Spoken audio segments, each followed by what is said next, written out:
If you don't have any shadows, you're not standing in the light. What made you resonated with that quote? I think like every human being, all of us, we go through ups and downs in life. But in those same moments of struggle, there's been openings or reckonings or awakenings. When they happen, there's a lot of growth. When I got home, my father was also sharing that, why are you walking like this? Like you have to, be straight and stand and strong as a man. That's how you should walk with. I don't speak that much in school. I'm a shy kid. It's what I thought. How old were you when you first started noticing that about yourself? What are some things that help you to create a bit of space between your thoughts? I wake up and there's a gratitude practice because I've woken up, because otherwise I don't get to experience another beautiful day. So that's my first blessing every morning. Thank you, God, that I'm here for another day. Because what if I don't wake up tomorrow? I think that's the most important time, because that gratitude actually extends to more love back and gratitude back.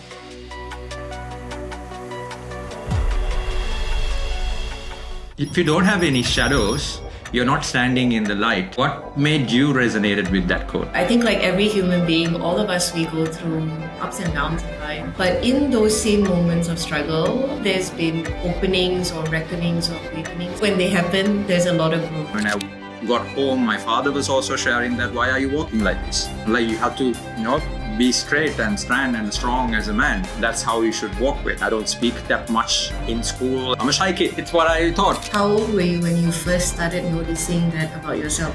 What are some things that help you to create a bit of space between your thoughts? I wake up and there's a gratitude practice because I've woken up, because otherwise I don't get to experience another beautiful day. So that's my first blessing every morning. Thank you, God, that I'm here for another day.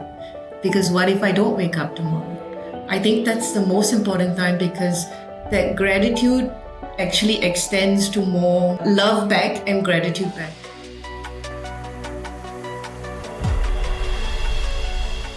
Good afternoon, Sharan. I'm super excited to have you, and thank you so much for taking the time to join this conversation with me. Before any of that, let me invite you to just introduce to the audience and whoever listening today just a bit about you. Thank you, Pen. Thank you so much. So hi everyone, my name is Sharan and I am a human being first. I'm a woman, I'm a friend, I'm a mother of 2 fur babies. I'm also someone that happens to hold a job in a company called LinkedIn. I am in a sales role supporting B2B corporate companies. I actually want to thank you, Pen, for how we connected and met together on LinkedIn and how it's landed up that we are having this conversation today. I'm excited to speak to you about all the topics that we talk about and lose ourselves for 45 minutes or 1 hour in things that we love and we care about, and hopefully it lands and help others in their journey through life. Thank you so much, Sharan, for that introduction. I remember that very first day I reached out to you, Sharan, because I know that we connected. I mean, you work for LinkedIn and it's amazing that it helped us connect in a way. So I came across your profile one day. I think it's one of the workshops you moderated. And I went into your profile and I checked out your about section. Yes, it has mentioned about all the amazing work you have done in sales, in LinkedIn, leading, inspiring, coaching teams. But just one quote resonated with me. It says that if you don't have any shadows, you're not standing in the light. I know that's a popular quote by Lady Gaga. What made you resonated with that quote? Let me invite you to share that to start our conversation. Actually, I forgot all about that quote. Now that you mentioned it, yeah, I think when I wrote that quote on LinkedIn, I was looking for ways to bring more of myself as an individual into the external digital world. Yeah, I think like every human being, all of us, we go through, ups and downs in life. And there's been a lot of moments in my life where things have been a challenge and have been difficult. And I've felt very uncomfortable. But in those same moments of struggle, when there's been openings or reckonings or awakenings, I actually am so blessed that those incidences where moments have been really dark, I've been able to see some light. And it's helped me to always remember that I'm not alone. There's always people around me, there's friends, there's God, there's the universe. So when she had shared that quote, I can't remember where I've seen it, whether it was on like an image of her with the quote below online, but it really, really grabbed me, because I think too much of the external world of digital is painting all the best things about ourselves. But I think our true self only surfaces when we're tested, we're challenged, we're in uncomfortable spaces. Not that I love those, but I think when they happen, there's a lot of growth. So yeah, that's where it comes from. That's beautiful, because even for me, I can relate to that very much, especially the quote, but I think the meaning behind that sometimes we try to not face those shadows or accept those shadows to come out of that moment. Especially for me, now my story is like I've been a migrant and I've been through a lot as a migrant coming into Australia, but it's even before that as a child, because sometimes I realize my journey started when I landed in Australia. But now that I have like tried to build a bit more awareness of who am I in the journey that I'm in, I feel like there's a lot of shadows. But sometimes the way the world is set up, and especially the goals that we are chasing, sometimes you are not comfortable facing those shadows. For an example, like when I was a child, I was being bullied as an introvert. So I remember in school, even like people were making fun of the way I walk, because I was a bit like I don't know what's the name for it. Like it's a bit hunched. Yes. Yeah. Hunched. And then I don't think it's like I was born with that, but it's just that conditioning and the external feedback that I got from the kids, because I was very young, like not a kid, like 5-year-old to go into grade 10. And I went to a boys' school. So boys' school, you know how boys work, and then you have these set standards and this model you have to align yourself with. So, but I didn't feel comfortable sharing, and I feel all the time that I was like locked in somewhere in my voice. So voice was not coming out. And then at that I told a story to myself that like I can't speak in front of when there's people. And that really impacted like in the body as well, the way I walk. And when I got home, my father was also sharing that, why are you walking like this?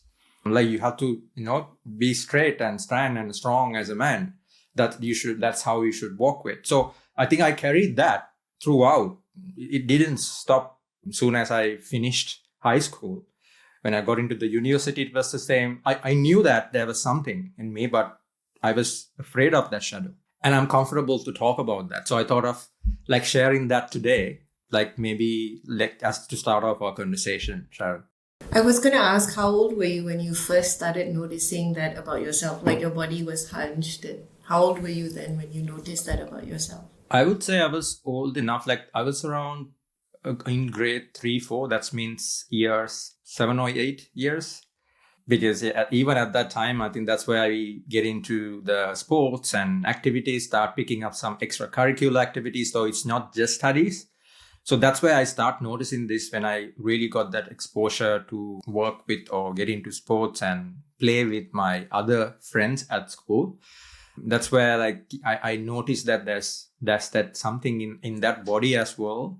But at that time, you don't have that awareness to understand why is this happening. I just thought that is the reality of it. I'm walking like that, and I don't speak that much in school, and I'm a shy kid. It's what I thought. That is, I sit down and I do the work. I know I was good in maths. That's the only thing I knew. But other than that, I was not good at like doing presentations at school, because there were English speaking days. I remember there were competitions like, okay, you can volunteer to either talk in an English day, or you can do writing or spelling bee. So I was so good at spelling bee because I was nailing them. I was like getting 98, 99. Sometimes I was winning awards, even from a young age, because I thought what I am capable of is just doing the work, sitting down in my own space. But whenever I was confronted or presented with an opportunity to present, speak up, do a speech, or like even in acting, dancing or whatever, I was very shy. I was just hiding away from it. So that's why I related to that. That's a shadow that I had, but I was not aware of it.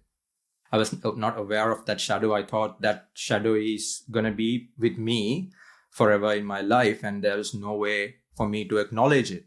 Like whether this is real, whether this is just me, is this me? I didn't ask those questions. when I from that age. Can I ask then, what was your turning point? Because today, when I look at you and I've met you more than, in this session, you're so different. Like, you're sitting up straight, your shoulders are back. There's a certain air of confidence. There's an air of purpose. Like, what changed and when did it change?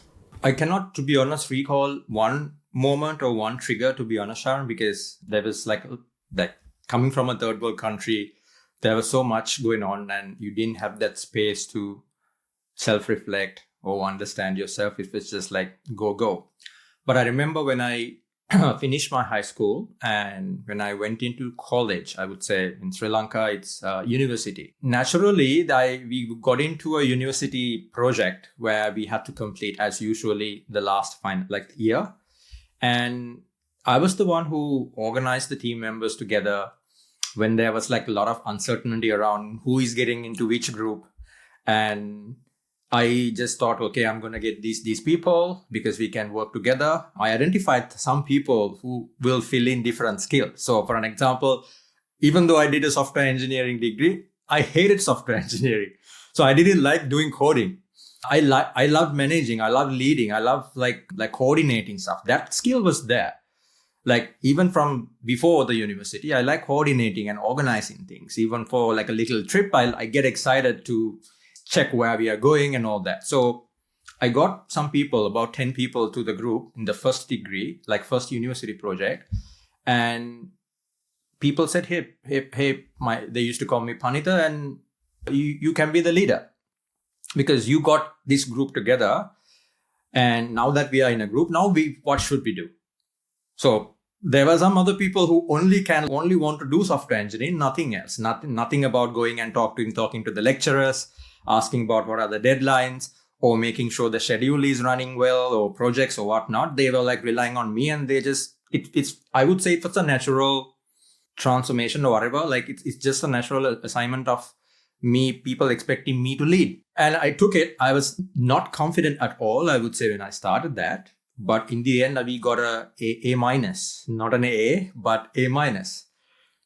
So, but I was the one who did the final year presentation in that. So that was not a huge presentation or like a speech. It's like in front of one lecturer, but I had to steer the group until the end. Like it was a 3-month project, as I remember, everything like documentation, making sure the group do their job.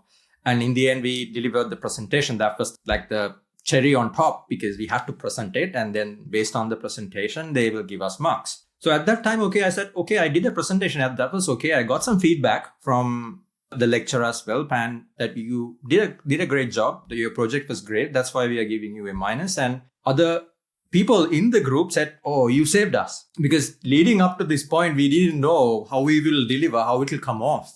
Because we knew the quality of the product was good, the software was good, but there was this little thing that came out of that. So I would say that's where I started believing, okay, maybe I'm not as that bad to talk in front of people.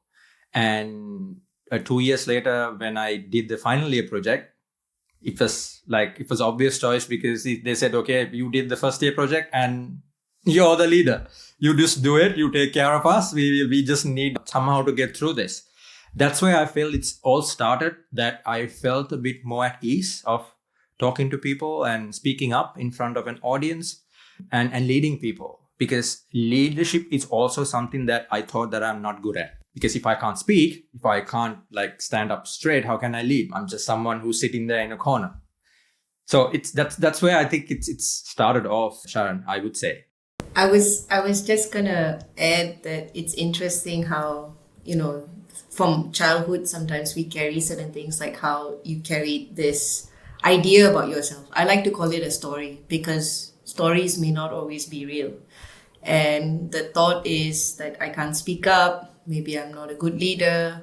And interesting how it actually shows up in the body as well for you. Like you started hunching, but you may not have noticed until your father pointed it out. And then we go through life like that until there's a point where we're tested. And you were tested at the time where everyone was, like how you describe, everyone said, you got us together. Why don't you lead it. And in those moments of being tested, it's interesting because it feels like you were challenged to bust your own ideas of what's in your head, that you're not a leader, that you can't, do presentations, you can't speak up, but you're better at, doing the research, organizing people. It's interesting how your own myth or your own stories that you tell yourself, they weren't true. And people gave you amazing feedback.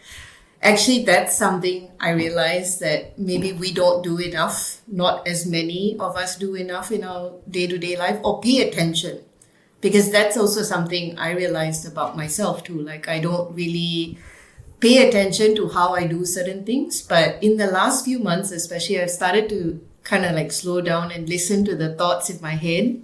And I realized there are a lot more negative thoughts than there are positive thoughts. And most of the negative thoughts about myself.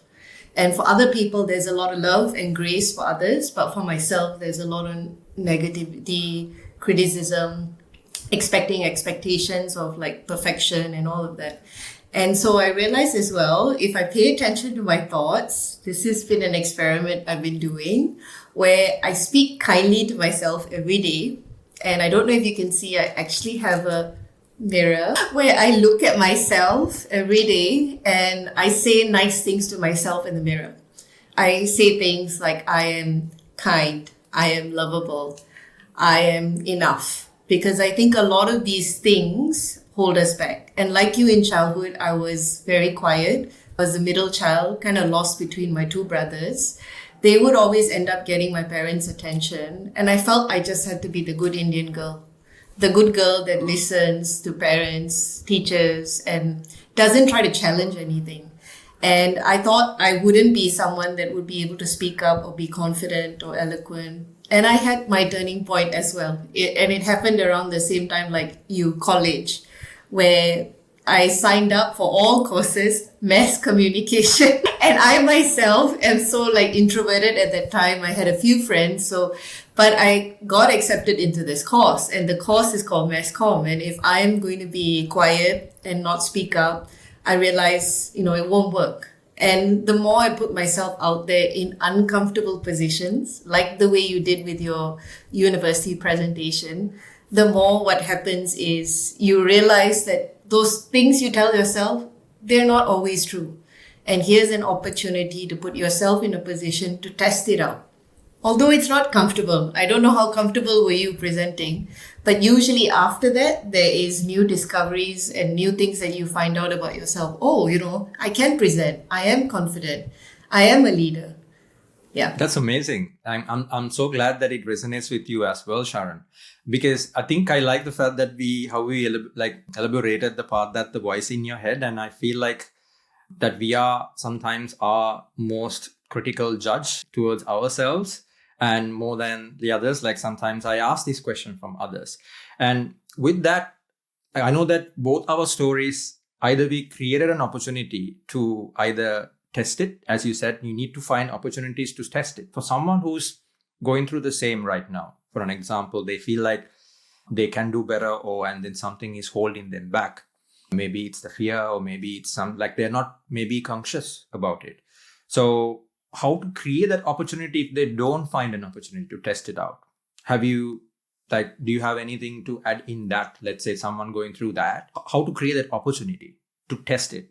Okay. I think, so if we give more context, maybe an actual example. For example, someone who is new to a country and an immigrant coming from whether it's Sri Lanka, India, or Bangladesh, and now in Australia.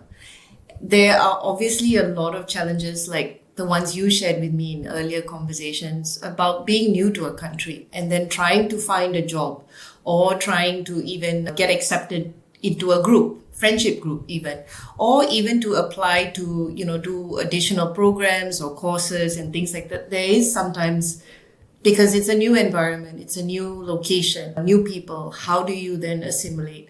So I think the first way to test is actually going back a bit. It's being aware. It's first being aware that, yes, I am new to this country, Australia, I'm from somewhere else. Yes, there are new courses I can do and there's a job that I want to apply for. But first to be aware what's going on. What's going on? Am I feeling afraid?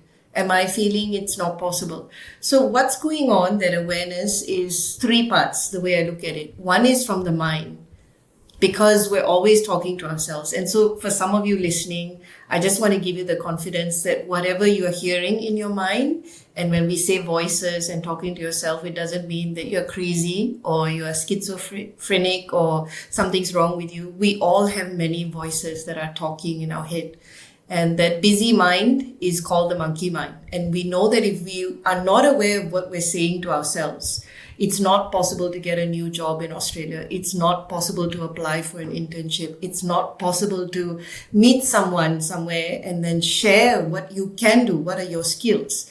It's not possible because I'm not confident. Now, these are the thoughts that we first need to be aware. Second is, what are we feeling behind these thoughts? Do we think it's true? Do we think we're not good enough, smart enough? What is it that we're telling ourselves? And where is it in our body that we feel it the most? For me, I felt it's always been my throat and my heart, because when I want to speak up for myself, my throat just chokes. So I know even more that I need to practice learning to speak up for myself. And when I actually feel that something is not possible, I ask myself, is it true? Is it not possible to apply for an internship in this company? Why? Why do I think it's not possible? Have I tried? Have I gone and spoken to enough people? Have I applied? Have I put myself in an uncomfortable position to at least try and see if nobody is looking at me, nobody is judging me, but I go out and knock on doors to ask if they have internship roles. I apply online. I ask people in the country that I meet, whether it's friends, social events, in a community hall, in a religious place, online on LinkedIn, I ask them, hey, is your company hiring? I'm looking out for an internship role. Or if I don't put that action of then doing something uncomfortable, there will be no result. So the way to experiment is, number one, observe what's going on inside our bodies. There's the thoughts that are constantly talking. Where are we feeling it in our body? That we need to get clear first. And then what are we feeling? Then the next thing to always ask yourself, is this true? Is this true what I'm saying to myself? What if I took an action and did one thing, just one simple thing today, and taking one simple action, knowing that it's going to be challenging, maybe people might, look at you funny, why are you asking this? But if no one's watching and no one cares what, you're thinking, and you just put yourself out there and try, you never know what you'll get from that situation. But the not trying, and imagine 30, 40 years down the road, or 50 years, some of you are very young, or 60 years, on your deathbed, can you confidently say that I landed in a country and I really gave it my best? I came here how many years ago? I put myself out there. I got this opportunity and it led me to this amazing life. You never know until you try. So that is some nuggets that I can share. A lot of this is from learning how to experiment in my own life and falling and failing a lot.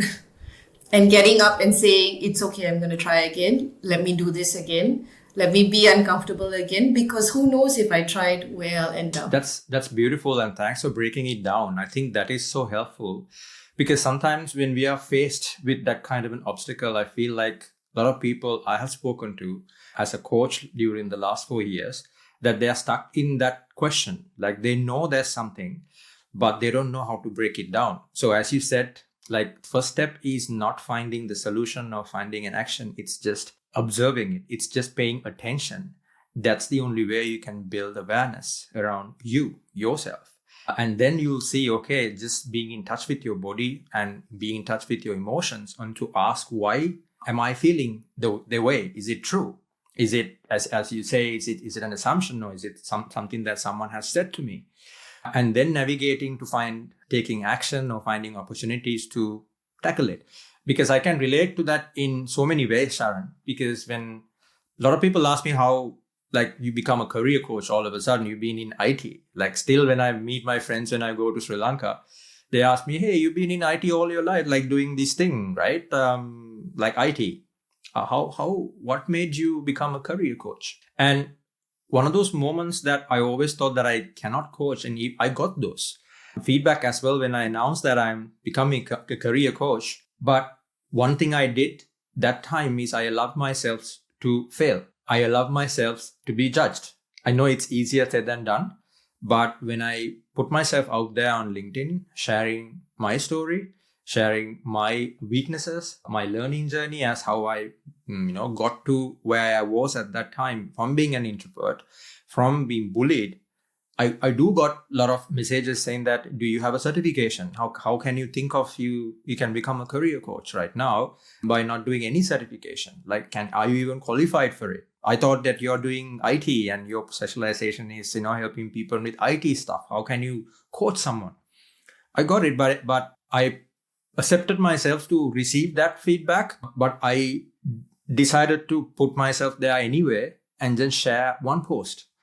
I didn't plan to do any massive webinar because I was not comfortable at all doing webinars or presentations. I was still going through my self-discovery, understanding why am I feeling the way that I am.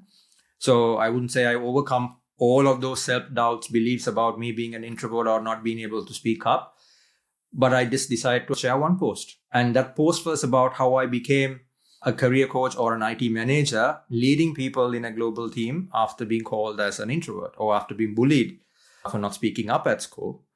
And I saw that was a breakthrough moment for me.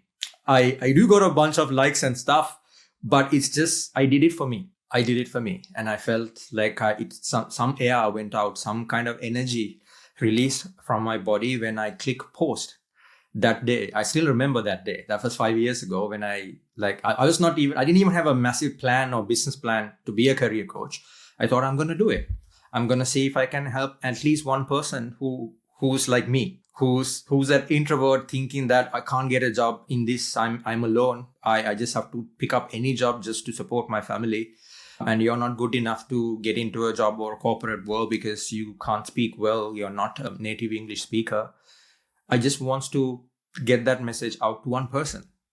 And I decided to hit post. So that's I think it's very empowering for me to hear that from someone like you, a leader who has gone through a similar journey and then now coaching and leading big teams.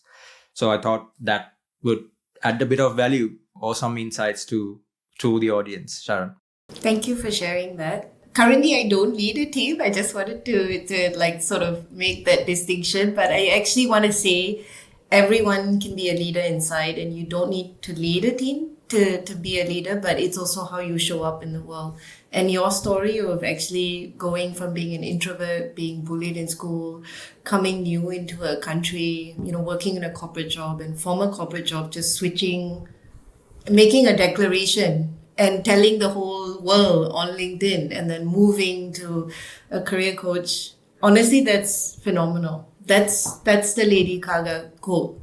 If you're willing to put yourself in uncomfortable positions, willing to embrace your shadows, the little boy who didn't feel confident or the little boy that wasn't ready to, show the world what he could do, that's okay, because we all have a little child that is still within us. And I think it's so important that we honor and embrace those aspects about us, but also understand that it doesn't make us who we are. There is the shadow, there is the light, and learning to accept both is good. So even though people who meet me now will always say I'm an extrovert, inside I feel like that small little girl that was always feeling, how do I get someone's attention?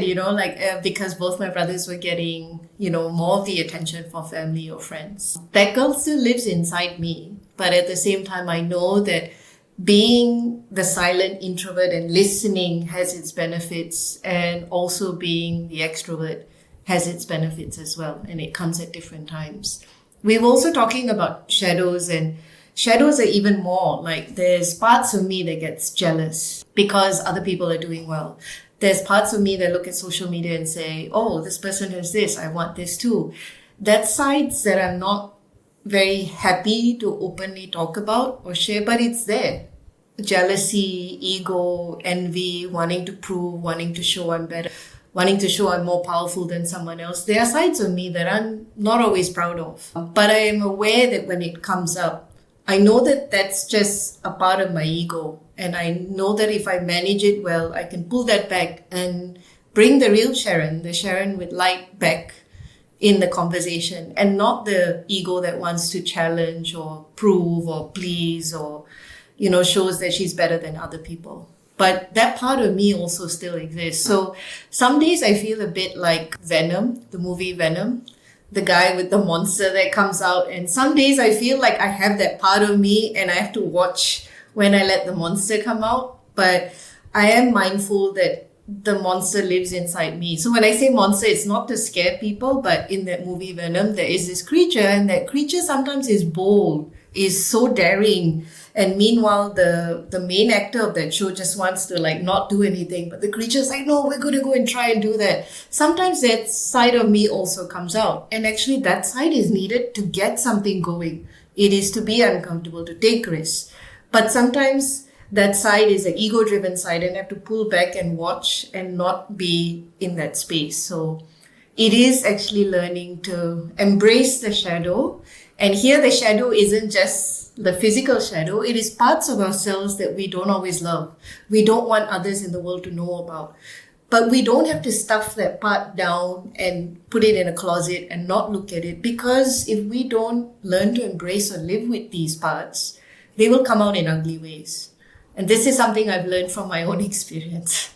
Yeah. That's so powerful, Sharan. I mean, you talked about few elements of how you've built that awareness around yourself, right? You said that you know that there is a monster, and then that monster won't go away, but you are aware that sometimes the monster can come alive, and then you're just watching it. So that's a very deep insight that I also found it difficult in the beginning, because I believe most of us humans operate in that default mode of just thinking that we are the voice, we are that monster, or we are that angel, or whoever the word that we assign ourselves.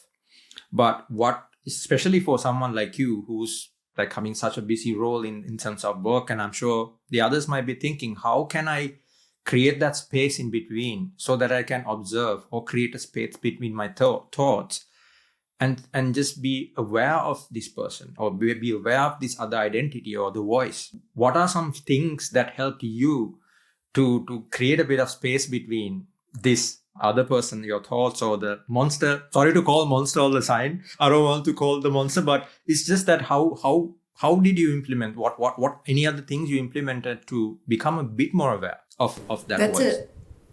I honestly think that's a really good question, because maybe many people may not know this about themselves. But I mean, maybe we put monster aside because that was from the Venom, but we have different voices, we have different thoughts, and all of this lives within us. And so I noticed with myself, when only I started doing some personal transformation work, it's a course or program I did several years ago, and I only explored that when there was a lot of feedback in the outside world, feedback from my boss, from my team in the company I was in at that time, that things were not working, people were leaving. So the external world was telling me something is not working. People are leaving. Maybe there's something about me. I cannot point 10 fingers and say the problem is all these people, it's the company, it's my ex-leader. It's none of that. I know it has to somehow look at, maybe there's something with me. So I ended up getting into this personal transformation program where there was some breakthrough for me, where I understood that I am not everything that I do and see. I am actually almost like stepping out of my body. I'm the person watching me do everything. So the person that's watching, which is also Sharan, she's watching me think, feel, experience, do things. But that person, as long as she's aware that, okay, this is going on, there's a bit of space to see, can make a different choice. So from that course, I realized that I'm rushing through most of my life. Like, I'm not slowing down. I'm not taking time in my day, daily, where I give some time for me. And it's not like I do this perfectly. I still struggle. So some days I am rushing in the morning, and then I'm not happy with myself that I didn't give myself some time. But I've started developing some practices. Like in the morning, I give myself 30 minutes or 45 minutes in bed where my eyes are closed, but I'm still visualizing. I wake up And there's a gratitude practice where I thank a higher God because I've woken up, because otherwise I don't get to experience another beautiful day. So that's my first blessing every morning. Thank you, God, that I'm here for another day. Because what if I don't wake up tomorrow? So that's my first thing, is gratitude. And then also gratitude for everything. I thank my bed for giving me a warm place to sleep. I thank the fact that I live in a place that there's shelter, there's air conditioning, the people I love in my life, even before I put my foot down and get out of bed. I think that's the most important time, because that gratitude actually extends to more love back and gratitude back. So if I'm thankful for what I have, I'm not going to start the day being angry or rushing or scolding people or just being like, I want everything my way. There's going to be a softness, there's going to be a bit of a slowness, because thank you, God, I'm even here today. And so if I start my day in my mind, I'm still thanking God till I get to the toilet to brush my teeth, to shower. I think about the fact that when I was 10 years old and I had gone to India, there was no toilet in our village in India, and there was no hot water in the shower room. It was literally a concrete room and a pail with hot and cold water. And at 10, I understood what I had in Singapore that I didn't have in my village in India. So there's a lot of gratitude for all these small things. And I think that, to answer your question, slowing down, developing some practice. For me, it's actually a morning practice of gratitude before I get out of bed. Then it's just a practice of either journaling or closing my eyes and giving myself 10 or 15 minutes just to meditate. And meditation is very, very complicated or confusing for some people. I'm not an expert at it. All I do is just close my eyes, breathe, and focus on my breath. And I know my thoughts will wander, and I just come back, and I realize that just doing these two things at the start of the day help me set myself up for a good day. Other things I do is actually being in nature, walking or exercising. Some parts of doing these activities, I notice that I slow down. And when I slow down, I can watch what I'm saying to myself in my head. And there's a bit of space before I end up saying something that maybe I'll regret. But there are still times where it's happened, where I've said something stupid, my ego showed up, and then I'm kicking myself after, like, oh, why did I say that, Sharan? That's not like you. That's not who you are. And then I find a way to go back to the person. I said, I'm really sorry if I said it this way. This is not my intention. So I do actually end up also, like every other human being, going through this, where sometimes we just react. But the more we give ourselves some practice, walking, being in nature, a gratitude practice in the morning, focusing on the body, because the body helps us get into our physical space and stop living from the mind.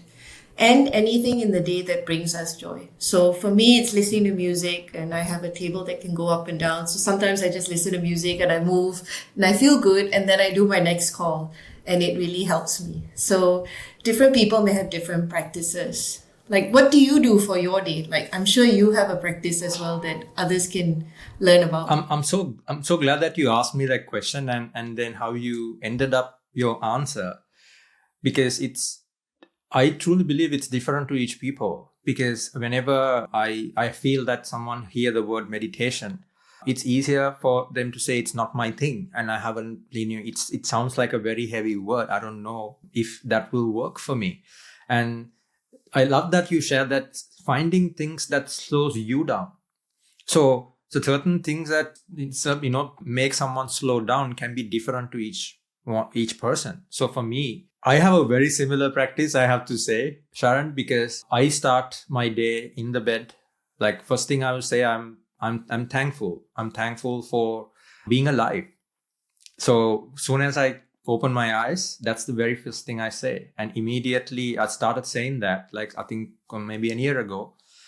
And I also say that I'm thankful for giving me another day to service someone, because that's the work that I do.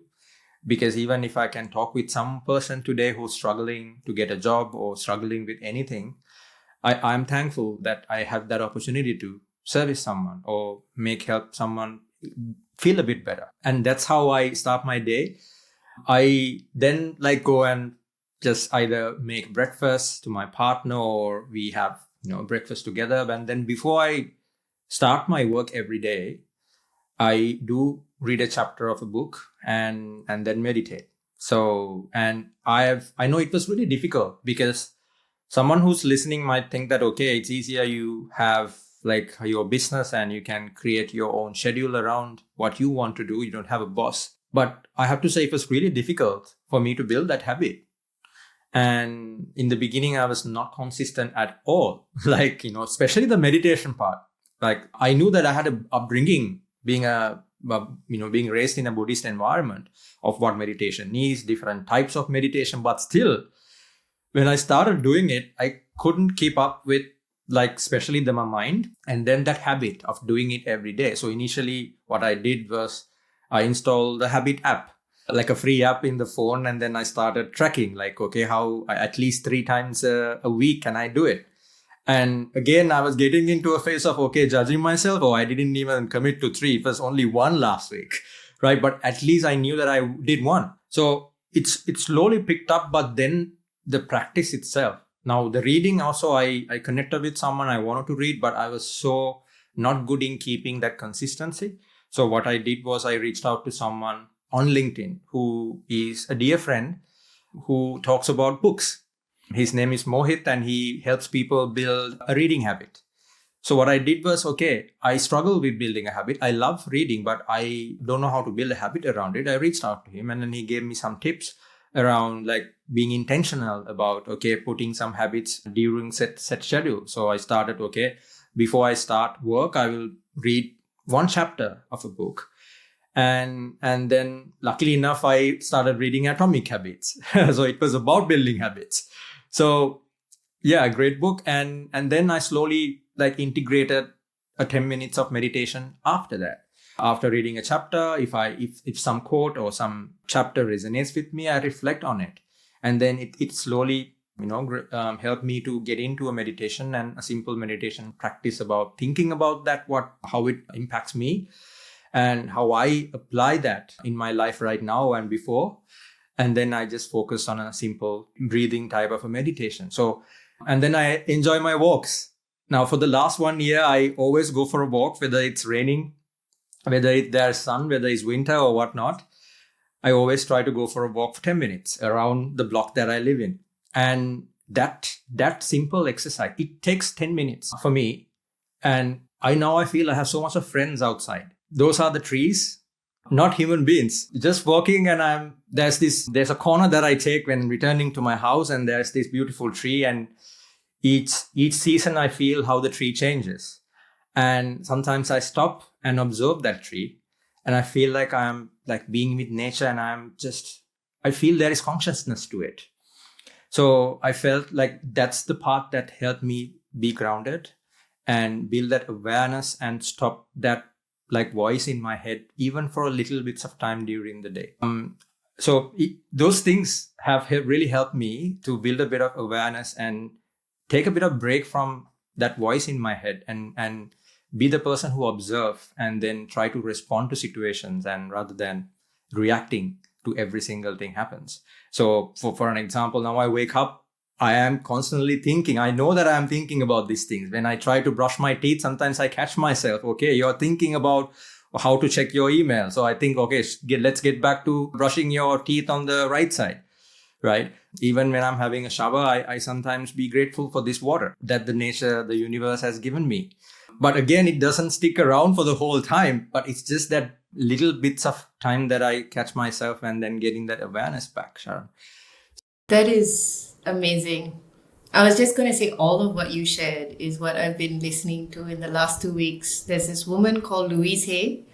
She runs a publishing company. Unfortunately, she's passed away 2017. The publishing company is called Hay House. She is the queen of affirmation. And so a lot of what you just shared about like the challenge you face, you're brushing your teeth and then you're going to what do you have to do for today and then you're coming back to brushing your teeth. She talks about the same thing, as in every opportunity is a choice. So I don't want to say it's from me because it's not from me. It's actually from her and probably from a lot of other self-help gurus. But it is a choice what we choose to think. And it doesn't matter if you've lived 45, 50, 60, 20 years of your life and all the thoughts before then were not great or more negative than positive. It doesn't matter, because in this moment now, there's a choice again. You can carry on brushing your teeth and think about the 10,000 things for the day you have to do. Or you can brush your teeth and come back to brushing your teeth and say, thank you, God, that I have all my teeth in my mouth. Thank you, God, for allowing me the ability to look at myself in the mirror because I woke up today. And just slow down. And the thing about just slowing down and actually observing the present moment is there will be thanks in that present moment. And even when things are tough, I just want to share this because I think there are many people listening. It's been helping me in the last 2 weeks. I'm in a sales role. Every quarter, there's stress in the last 3 or 4 weeks because we have to hit our numbers and we have a short window. I've been saying this several hundred times in the last few days, which is all is well. I put my hand on my heart and I say all is well. In this moment, something good will come out of this. So even if I'm in a difficult moment or I'm feeling anxiety or stress, I put my hand on my heart and say all is well. In this moment, something good will come out of this, or from this moment, something good will prevail. I am protected, I am guided, I am loved, all is well. And I trust that the universe has my back. And it sounds like, oh, woo-woo, just a bunch of words, say this 1,000 times, this person is crazy, why would they do it? Well, it's an experiment yet again. I tell myself the other option is I think for another 2.5 hours before that one call about whether the call is going to work, whether the client's going to be happy. I have that choice in the moment. Or I can come back to this, because after I say this a few times, even for 5 minutes, there is some sort of like lightness and relief I feel. Like, I feel this after saying that. So I'm willing to choose to believe that the more I choose these thoughts rather than all the things that won't work, my life is difficult, or whatever the stories we tell ourselves, there's always a choice. And it doesn't matter what we said to ourselves over the past few years or months or weeks. There's this moment now, and we can change this moment now if we choose to change how we think. And it's actually really powerful. And even if you don't believe me, Pen, yourself, or anyone listening, there's no harm testing this out. Test it out for 2 or 3 weeks and see if anything different happens for you. That's beautiful. And I can say that I have tested it myself. Just try to, integrate this little practice to be in present moment. Because just a tiny example is, even when I'm meditating, sometimes my mind says, okay, you need to get out of it because you need to check that invoice whether this customer has paid, right? But one great lesson that an affirmation that I say to myself is, what's your relationship with the present moment? And one of my favorite teachers, spiritual teachers, Eckhart Tolle, has this way of breaking it down. What's your relationship? Are you having this present moment relationship as a means to an end? Or do you consider this present moment as a conflict to being in the present moment? So that means it's just the idea of asking a couple of questions from yourself to understand your relationship with this current moment. So do you consider this present moment as a means to an end? That means you want to end this present moment. So you want to get into this other moment you're waiting to get into. So how would you? So you're just asking yourself, do you want this present moment to end? The other one is, do you consider this present moment as a conflict? Because sometimes you feel like, okay, I'm meditating, I'm doing the breathing, but I just have to go now because I have to attend that meeting. I don't know what's the time is. So it becomes a conflict to be in the present moment. So asking that question from yourself has helped me to be in the present moment and then be present more, rather than just thinking it as a conflict, or rather than thinking that it should end so that I can be in the next moment.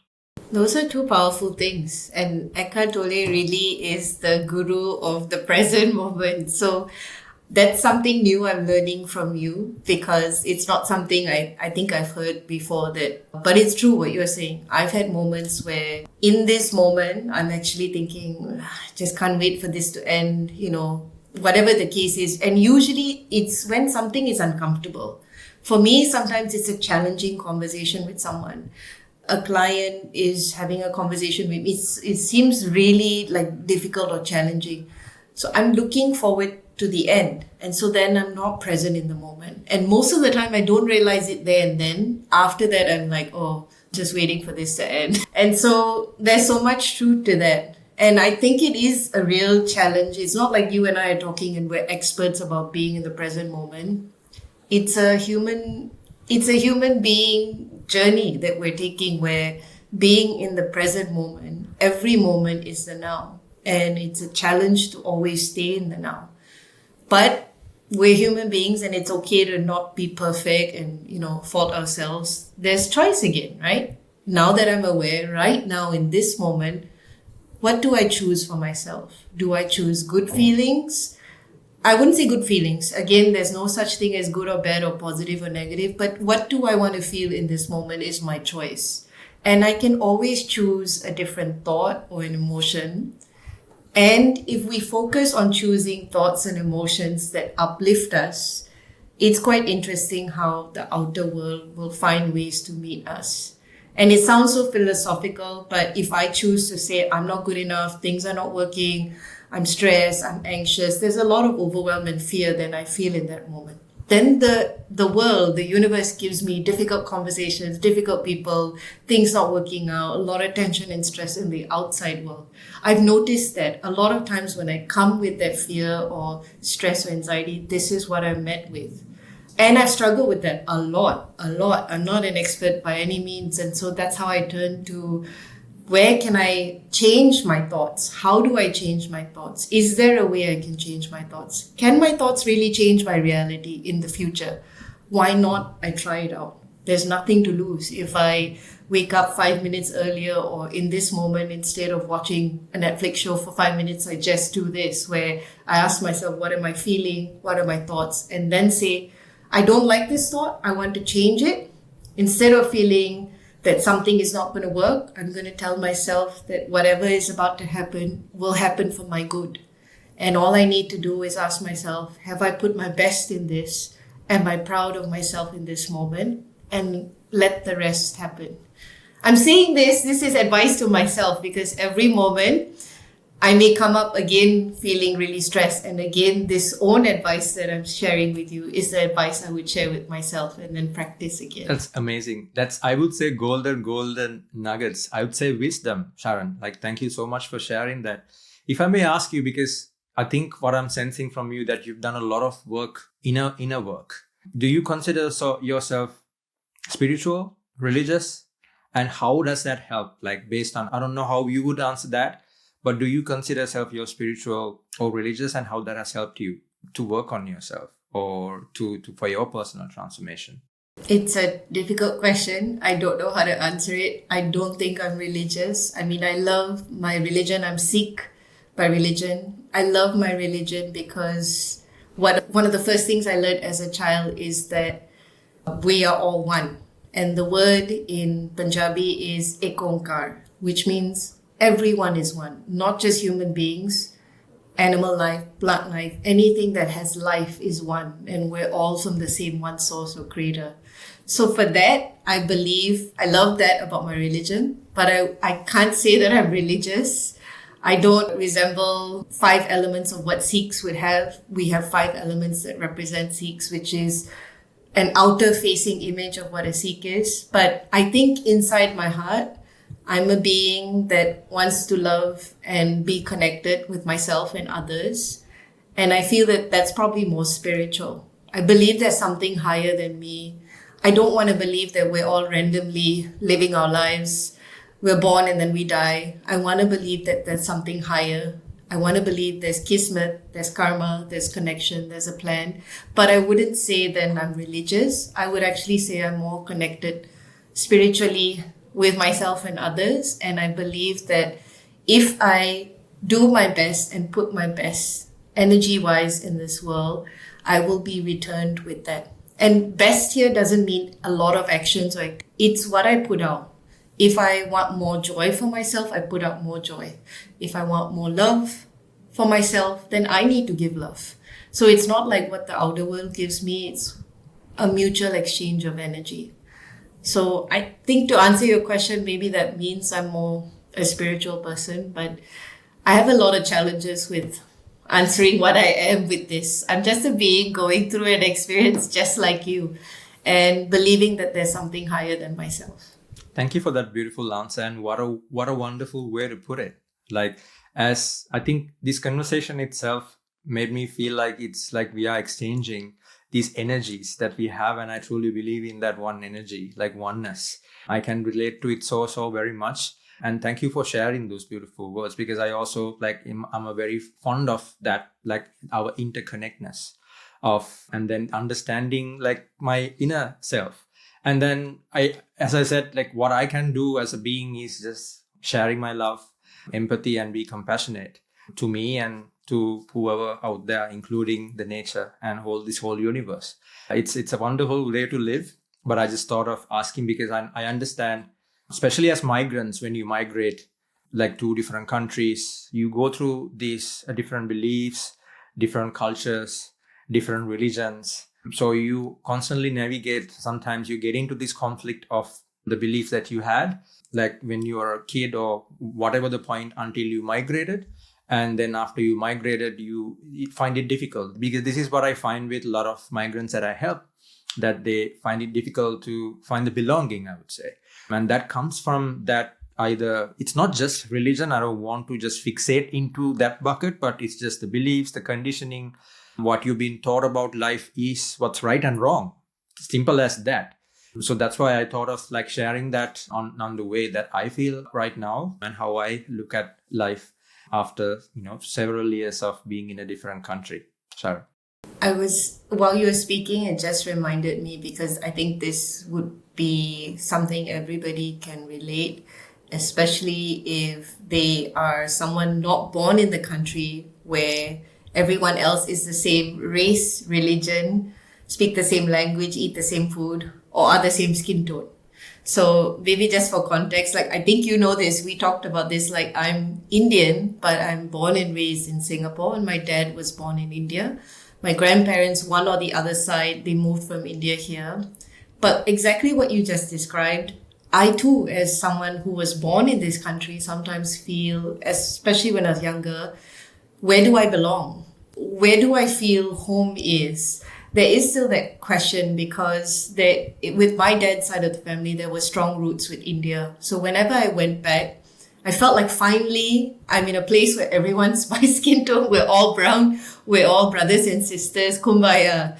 But no, I would go there and I would be seen as different. I'd be like, first of all, she's wearing glasses, when in India in the 80s, very few kids wore glasses. Secondly, they look at my clothes, the kids, they judge me and maybe say, don't know where this girl is from. She looks like she has money. But we were from a very modest middle class family here. So I think I thought when I first went to India, like, oh, I would finally fit in, with my people. But no, it still felt different. And I felt like I don't really belong in Singapore too. When I was a child, I felt like somehow the Indians, we always had to, any minority race, you always have to sort of like put yourself out there to be seen as somehow heard or, visible or voiced. And I found as a child, I had to do that a lot here. And I found when I went there, it's not like I fully also belong there. So for a long time, I felt like, where do I belong? And I think I always found like parts of being Indian, parts of being Singapore. Sometimes I try to downplay those things, or being Sikh, because I don't want to stand out. I'm just trying to fit in like everybody else. But the more as I grow older and more mature and wiser, I'm starting to embrace that I don't have to belong anywhere, and I can belong everywhere. I am Singaporean, I'm Indian, I'm Sikh, I'm Punjabi, I'm my granddaughter's daughter from the state of Gurdaspur in Punjab, but I'm also someone who's very loyal and Singaporean. So I can be all. I don't have to say that I only belong here or there. And I think what used to feel like a really difficult way to live as a minority here in Singapore, I can now see it as a superpower. Like, I'm a bit here, I'm a bit there, I can fit in with you, I can fit in anywhere. But I know that it's not like I'm going to be exactly like everybody else, but that's okay. And I think that beautiful perspective of living somewhere, growing up somewhere else, moving to somewhere else, the places we end up with, it's valuable for other people because we have different perspectives in life.